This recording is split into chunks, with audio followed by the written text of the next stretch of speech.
신자는 믿음으로 예수님과 한 몸으로 연합되었습니다. 신자는 예수님과 합하여 죄에 대하여 죽고 새 생명으로 살아났습니다. 그래서 새 생명을 받은 신자 안에는 그리스도가 살아 계십니다. 그런데 신자가 죄에 대하여 죽었다는 이 말을 잘 이해해야 합니다. 이것은 우리가 어떤 죄도 짓지 않는다는 그런 뜻이 아닙니다. 그렇게 이해한다면 바로 본문 앞 12절과 13절에서 거룩함을 위하여 사도가 명령하는 것을 우리가 이해할 수 없을 것입니다. 신자가 죄를 짓지 않는 존재인데 왜 몸의 사역에 순종하지 말라 그렇게 명령하는 것입니까? 그건 맞지 않는 명령이 될 것입니다. 그러므로 우리가 죄에 대하여 죽었다는 말은 어떤 죄도 짓지 않는 완전 성화의 상태에 이르렀다는 의미가 아닙니다. 이 말은 우리가 예수 믿을 때 우리의 옛사람이 죽음으로 말미암아 죄가 우리를 지배할 수 없게 되었다는 그런 의미입니다. 그래서 바울은 12절에서 죄가 너희를 지배하지 못하게 하라 이렇게 명하지 않고 죄가 너희 죽을 몸을 지배하지 못하게 하라 명령했습니다. 여러분, 이 두 말의 차이를 이해하시겠습니까? 죄는 신자를 근본적으로 지배 못합니다.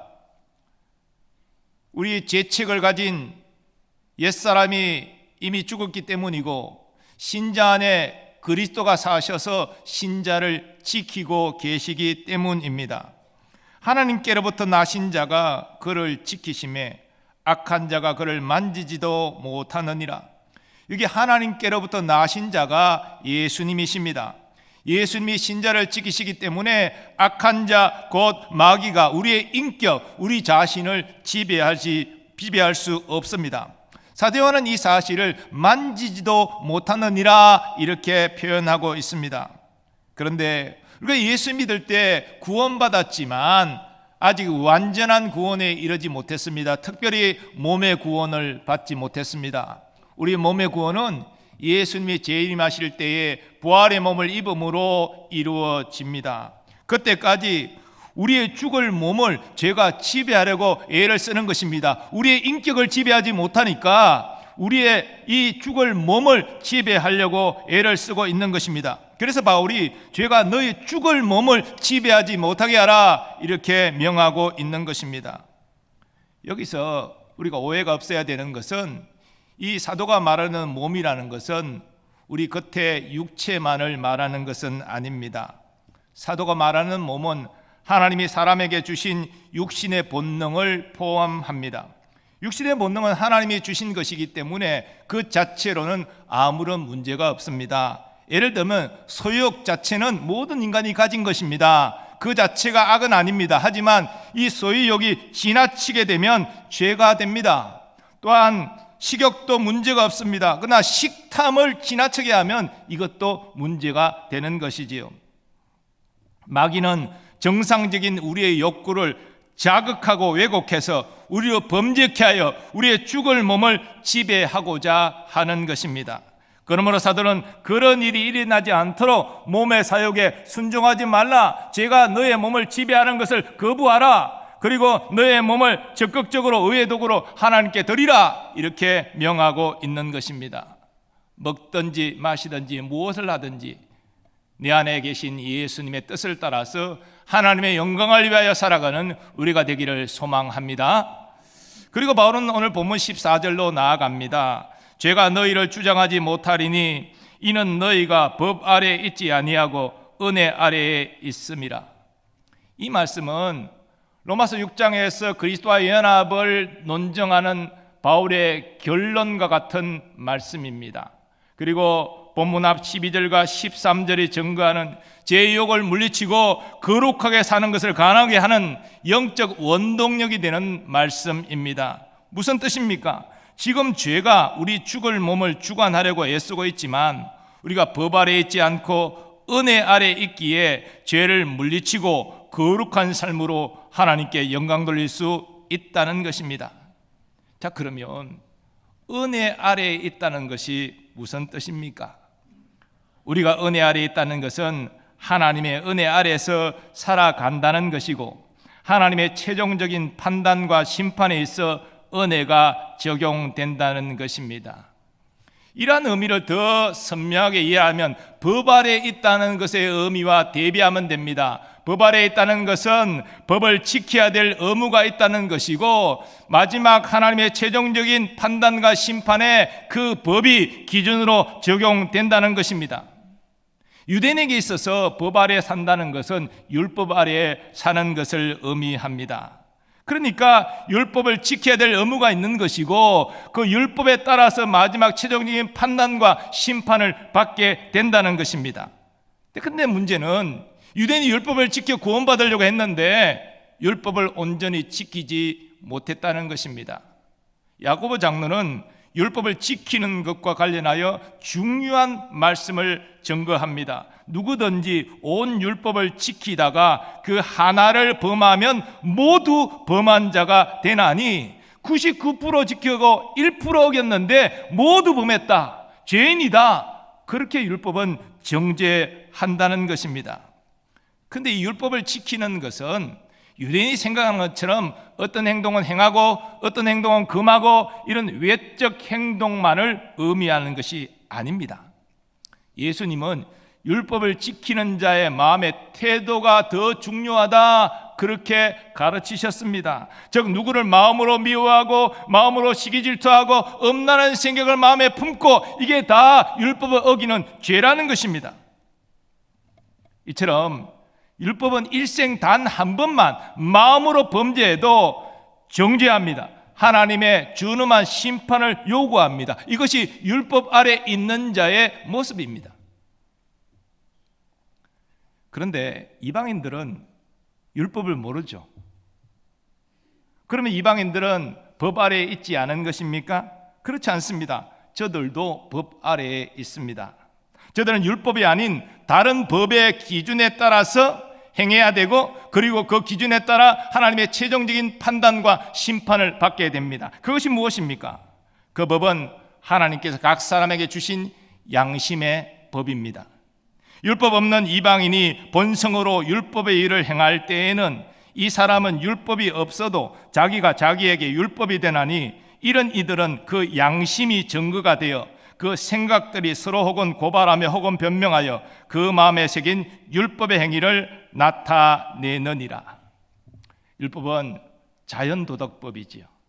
마음에 새겨진 도덕의 기준을 말하는 것입니다. 그 모든 사람에게 있는 것이죠. 먼저 무신론자들을 한번 생각해 보겠습니다. 무신론자는 신의 존재를 믿지 않지요. 그러니까 4, 5세기도 그들에게는 아무 의미 없습니다. 무신론자에게 있어서 중요한 것은 지금 살아가는 지금 현재입니다. 이 땅에서 자신이 옳다고 생각하고 느끼고 경험하는 것, 그것이 그들의 전부라는 것이지요. 그래서 그들은 자기 가치와 자기 생각에 따라서 살아갑니다. 그렇지만 그들에게도 하나님이 주신 양심이 있습니다. 하나님은 최종적인 판단과 심판을 그들에게 주신 양심의 법에 따라서 행하실 것입니다.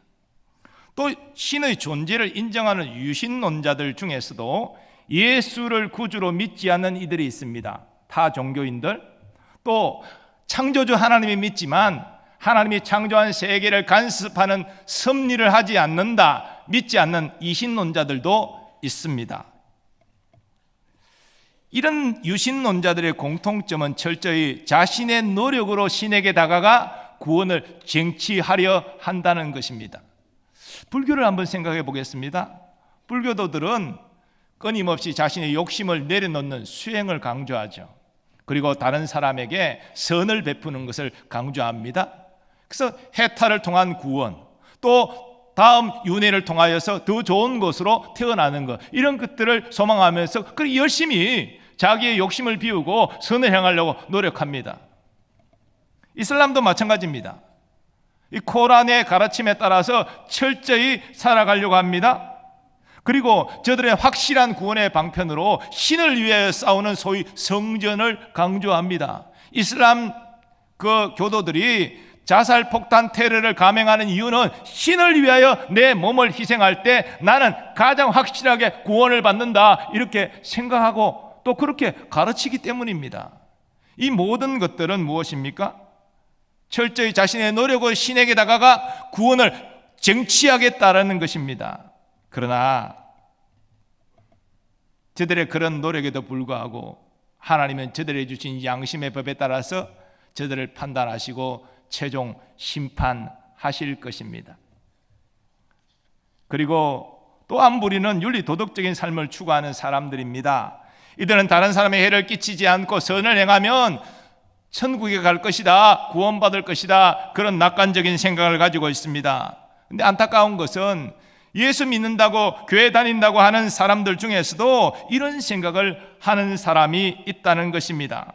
그들이 교회에 나오는 이유는 착하고 선하게 살기 위한 도덕적 교훈을 듣고 그리고 실천하기 위함입니다. 그리고 그렇게 도덕적으로 살아가는 사람들과 교제하기 위함입니다. 이런 사람들은 예수님의 십자가 대속의 역사를 이해하지 못합니다. 그들이 주목하는 것은 예수님의 도덕적인 가르침이요, 도덕적인 가르침 따라 살아간 본을 보인 예수님의 그러한 모습입니다. 그런 모습을 본받기를 원한다는 것이죠. 이렇게 도덕적으로 착하게 살아서 구원받으려는 사람들은 참으로 불쌍한 사람들입니다. 그들이 도덕적으로 살려고 애를 씀에도 불구하고 구원의 기준인 의의 기준에 한참을 미치지 못하기 때문입니다. 그러므로 이들도 양심의 법에 따라 하나님의 정죄와 심판을 받을 수밖에 없습니다. 그러면 법 아래에 있어서 하나님의 정죄와 심판을 받아야 될 사람이 어떻게 은혜 아래에 거할 수 있겠습니까? 사람의 힘으로는 할 수 없죠. 스스로의 노력으로 할 수 없죠. 그래서 하나님은 독생자를 이 땅에 보내셨습니다. 때가 참에 하나님이 그 아들을 보내사 여자에게서 나게 하시고 율법 아래에 나게 하신 것은 율법 아래에 있는 자들을 속량하시고 우리로 아들의 명분을 얻게 하려 하심이라. 바울은 율법 아래에 있는 자들을 속량하시기 위하여 아들을 보내셨다라고 증거하는데, 이것은 율법 아래에 있는 자들뿐 아니라 양심의 법 아래에 있는 자들도 포함하여 적용할 수 있는 말씀입니다. 그리고 하나님은 독생자로 하여금 율법 아래, 법 아래에 살게 하셨습니다. 예수님은 율법도 지키셨지만 양심의 법도 온전히 지키셨습니다. 그리고 죄 없는 하나님 인정하시는 유일한 의인 되신 예수님이 세상의 모든 죄를 짊어지시고 십자가에서 아버지의 저주 심판받아 돌아가셨습니다. 그리고 이제 누구든지 자신의 죄인됨을 회개하고 예수님을 주로 믿으면 구원받게 하셨습니다. 법 아래에 있던 자가 은혜 아래에 있게 하신 것입니다. 은혜가 무엇입니까? 받을 자격 없는 자에게 베푸시는 하나님의 호의가 은혜입니다. 아무런 나는 자격이 없습니다. 그런데도 날 이렇게 사랑해 주십니까? 이런 은혜를 베풀어 주십니까? 바로 그것이죠. 예수님의 선한 사마리아인의 비유를 통해서 이 은혜 아래에 있다는 것이 무엇을 의미하는지를 가르쳐 주셨습니다. 한 율법사가 내가 사랑해야 할 이웃이 누굽니까? 라고 질문했을 때 예수님 말씀하십니다. 어떤 유대인이 예루살렘에서 여리고로 내려가다가 강도를 만났다. 그 강도는 그 사람이 가진 모든 것을 빼앗고 옷을 벗겨 탈취하고 때려 그는 피 흘려 쓰러졌다. 그리고 얼마 지나지 않아 제사장이 그 길을 가다가 강도 만난 자를 보았지만 그냥 지나쳤다. 또 조금 있다가 레위인이 강도 만난 자를 보았으나 그도 지나쳤다. 그런데 조금 있다가 사마리아 사람이 그 현장에 왔는데 그는 피 흘려 쓰러져 있는 그 사람에게 가까이 다가가서 상처에 기름과 포도주를 붓고 그 상처를 싸매어주고 자기 나귀에 태워 여관으로 데려왔다. 그리고 여관 주인에게 부탁해서 치료해달라고 말했다. 그리고 다음 날 그가 자기 길을 떠나야 되기 때문에 2 데나리온의 돈을 주면서 그 사람을 잘 보살펴 주도록 부탁했다. 그리고 내가 돌아올 때 비용이 더 들었다면 내가 꼭 갚아주겠다라고 약속까지 하였다. 예수님 이 비유 말씀을 하시고 그 율법사에게 물으십니다. 너의 생각에는 이 세 사람 중에 누가 강도 만난 자의 이웃이 되겠느냐? 율법사는 대답합니다. 자비를 베푼 자니이다. 예수님 율법사에게 말합니다. 너도 가서 이와 같이 하라. 유대인의 종교 지도자로 존경받는 제사장이 왜 동족이 피 흘려 쓰러져 있는데 왜 가까이 다가가서 살피지 않았을까요? 시체를 만지면 부정해지기 때문에 제사장의 직분을 감당할 수 없을까 두려웠기 때문입니다. 그러면 제사장도 아닌 레위인은 왜 동족이 쓰러져 죽어가고 있는데 죽었을지도 모르는데 왜 그냥 지나쳤을까? 주의 강도가 아직 숨어 있어가지고 가까이 접근하면 나까지 해를 끼칠까 봐 두려웠기 때문입니다. 그런데 사마리아인은 왜 도와주었습니까? 여러분, 역사적으로 유대인과 사마리아인 관계는 원수지간이잖아요. 그들은 같이 만나지도 않습니다. 그리고 유대인이 사마리아 지역을 통과해서 갈릴리 지역으로 넘어가려면 그 지역을 통과하고 먼 길을 우회하여 갈 정도로 그렇게 서로 상종하기를 싫어한 원수지간이에요. 그런데 사마리아 사람이 왜 강도 만난 유대인을 도와줍니까? 그것은 다른 이유가 없습니다. 불쌍히 여겼기 때문이죠. 사마리아 사람은 이 강도 만난 유대인을 도와주면서 어떤 조건도 달지 않았습니다. 어떤 이득도 얻으려는 생각이 없었습니다. 그저 불쌍히 여겨 도와준 것입니다. 여러분, 이것이 은혜라는 것이죠. 강도 만난 유대인의 입장에서 그는 사마리아인이 값없이 베푼 은혜 아래에 있었던 것입니다. 성경은 죄인이여 하나님의 원수인 우리에게 하나님께서 놀라운 은혜를 베푸셨다라고 증거합니다. 모든 사람이 죄를 범하였음에 하나님의 영광에 이르지 못하더니 그리스도 예수 안에 있는 속량으로 말미암아 하나님의 은혜로 값없이 의롭다 하심을 얻은 자 되었느니라. 여러분, 이 땅에 오신 예수님이 하나님 은혜의 증거입니다. 예수님이 율법 아래 태어나셔서 일생 율법이 요구하는 모든 것을 지키셨습니다. 그리고 하나님께 의로운 자로 인정받는, 아니 의로운 자이신 예수님이 우리의 모든 죄값을 대신 지시고 우리가 받아야 될 하나님의 저주와 심판을 다 받아 보혈 흘리시고 죽으셨습니다. 왜 하나님 예수님이 종의 형체를 입고 이 땅에 오셔서, 그리고 율법의 주관자이신 예수님이 그 율법에 복종하시고 죄 없으신 예수님이 우리의 죄 때문에 아버지의 저주와 심판을 받고 십자가에 피 흘려 죽으신 것입니까? 바로 허물과 죄로 죽어 있는 우리를 속량하시기 위함입니다. 법 아래 하나님의 저주와 심판을 받아야 될 우리를 은혜 안에 세우시기 위함입니다. 하나님의 그 놀라운 사랑, 예수님의 순종과 희생, 그 결과로 우리는 믿음으로 그리스도와 연합되어지고 죄에 대하여 죽고 새 생명으로 태어났을 뿐 아니라 율법 아래에 있던 우리가 이제는 은혜 아래 있게 된 것입니다. 아담 안에서 저주받았던 우리의 인생이 그리스도 안으로 옮겨져 복 있는 인생이 된 것입니다. 우리는 그리스도 안에 있고 그리스도가 내 안에 살아계시는 그런 하나님의 자녀가 된 것이죠. 우리가 은혜 아래 있게 된 것은 우리의 선한 행위 때문이 아닙니다. 우리가 종교적으로 열심을 내었기 때문도 아닙니다. 하나님께서 우리를 사랑하셔서 그 아들을 이 땅에 보내주셨기 때문입니다. 그 아들로 우리 대신 율법을 지키게 하시고 그 아들로 우리의 죄값을 담당하게 하셨기 때문입니다. 그 아들이 아버지의 뜻에 철저히 복종하여 자신의 생명을 내어주셨기 때문입니다. 그래서 우리가 예수님을 믿음으로 아담 안에서 그리스도 안으로 옮겨졌고요, 법 아래에 있던 우리가 은혜 아래로 옮겨진 것입니다. 기독교의 구원은 인간의 노력으로 이루는 것이 아닙니다.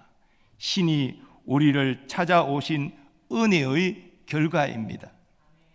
하나님이 우리를 구원하사 거룩하신 소명으로 부르심은 우리의 행위대로 하신 것이 아니요 오직 자기의 뜻과 영원 전부터 그리스도 예수 안에서 우리에게 주신 은혜대로 하심이라. 아멘. 그러므로 우리는 다음과 같이 하나님의 은혜를 고백하게 됩니다. 하나님께서 우리를 택하시고 부르심은 은혜로 말미암은 것입니다. 하나님께서 우리 죄를 대속하기 위해 독생자를 보내신 것은 은혜입니다. 하나님께서 그리스도를 믿는 우리를 용서하시고 의롭다 하심도 은혜입니다. 우리가 이 시간 하나님께 예배하며 하나님을 섬길 수 있는 것도 하나님의 은혜입니다. 우리가 이 땅에서 영생과 부활의 소망을 가지고 사는 것도 하나님의 은혜입니다. 믿음으로 그리스도와 연합된 우리는 율법 아래 있지 않고 은혜 아래에 있습니다. 이 땅을 살아갈 때 하나님 우리에게 은혜를 베푸시고 우리가 마지막 최종적인 판단과 심판을 받을 때도 은혜로 판단하시고 심판하십니다.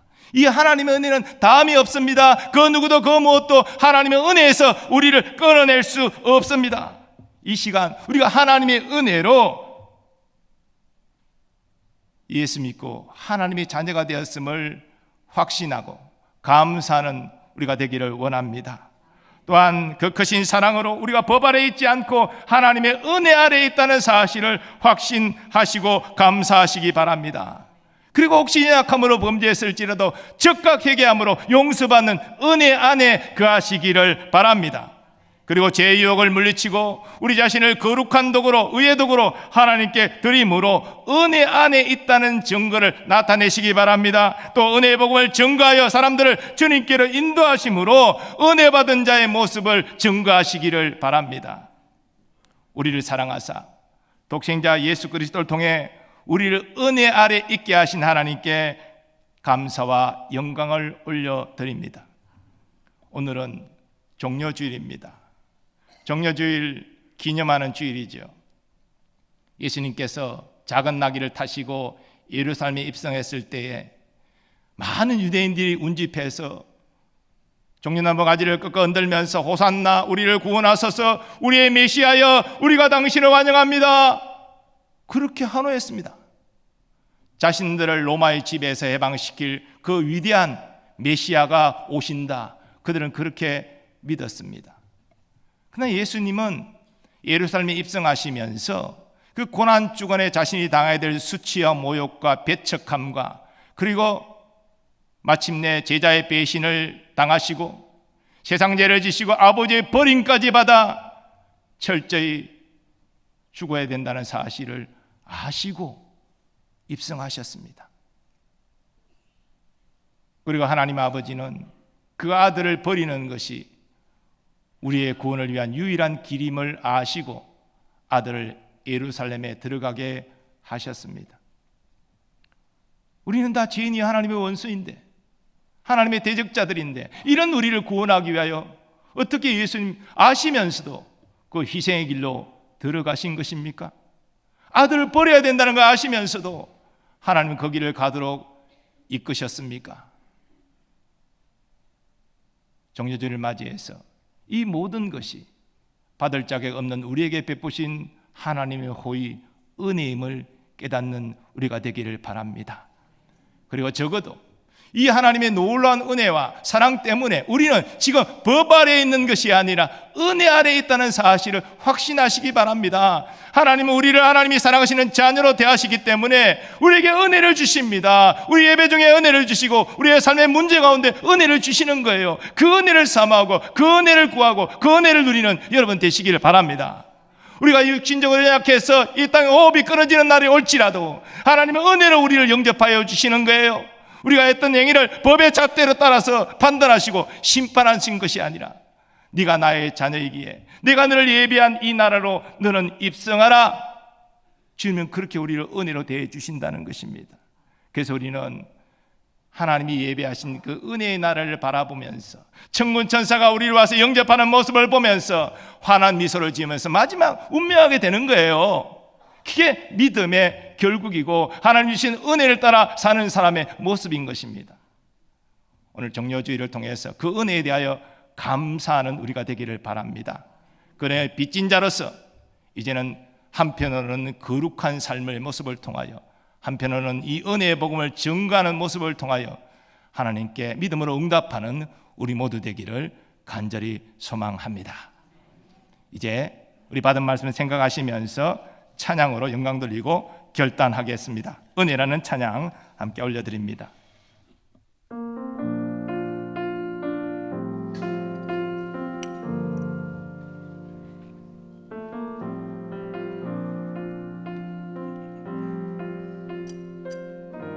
내가 누려왔던 모든 것들이 내가 누려왔던 모든 것들이 내가 지나왔던 모든 시간이 내가 걸어왔던 모든 순간이 당연한 것 아니라 은혜였소. 아침 해가 뜨고 저녁에 노을 봄의 꽃향기와 가을의 열매 변하는 계절의 모든 순간이 당연한 것 아니라 은혜였소. 모든 것이 은혜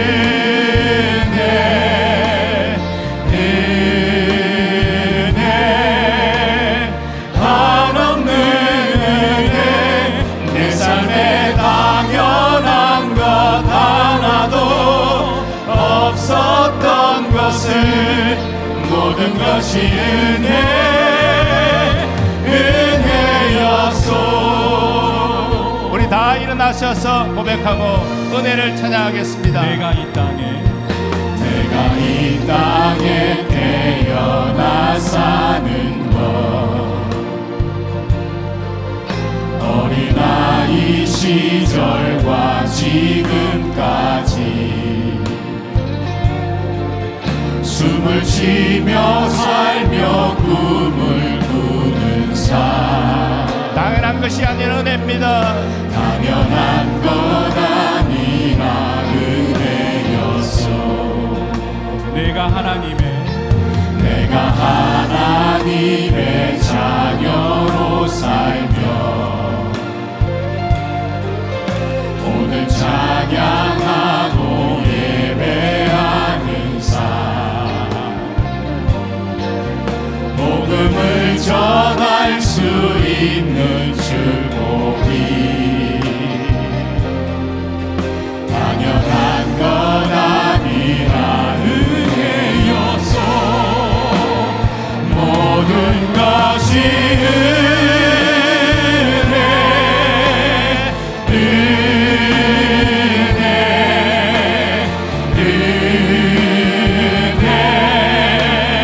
한없는 은혜 내 삶에 당연한 것 하나도 없었던 것을 모든 것이 은혜 우리 손 들고 고백합니다. 모든 것이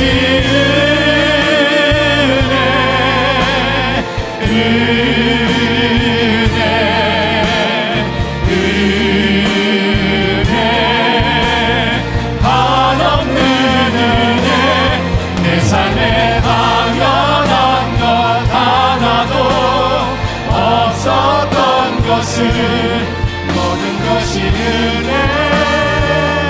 은혜였소. 우리 받은 말씀 의지하여 함께 기도하기를 원합니다. 우리의 모든 삶에 하나님의 은혜가 아닌 것이 없습니다. 하나님 우리를 깨닫게 하여 주옵소서. 진실로 내가 살아가는 모든 것들, 내가 예수님 섬기며 살 수 있는 모든 것도 하나님의 은혜임을 고백하고 감사로 영광을 돌립니다. 이제 은혜의 빚진 자로서 주님 부르시는 그날까지 거룩함으로 또 복음을 증거함으로 하나님의 의의 도구로 쓰임받는 인생 되게 하여 주옵소서. 하나님의 기쁨이 되는 우리의 삶이 되게 하시고 하나님의 선하신 인도하심 안에 그 은혜를 누리는 삶을 살게 해달라고 주여 한번 외치고 통성으로 기도하겠습니다. 주여 아버지 하나님, 오 우리의 삶의 모든 것이 하나님의 은혜입니다. 하나님 내가 살아있는 모든 것도 하나님의 은혜입니다. 내가 세상에 자리지 않고 이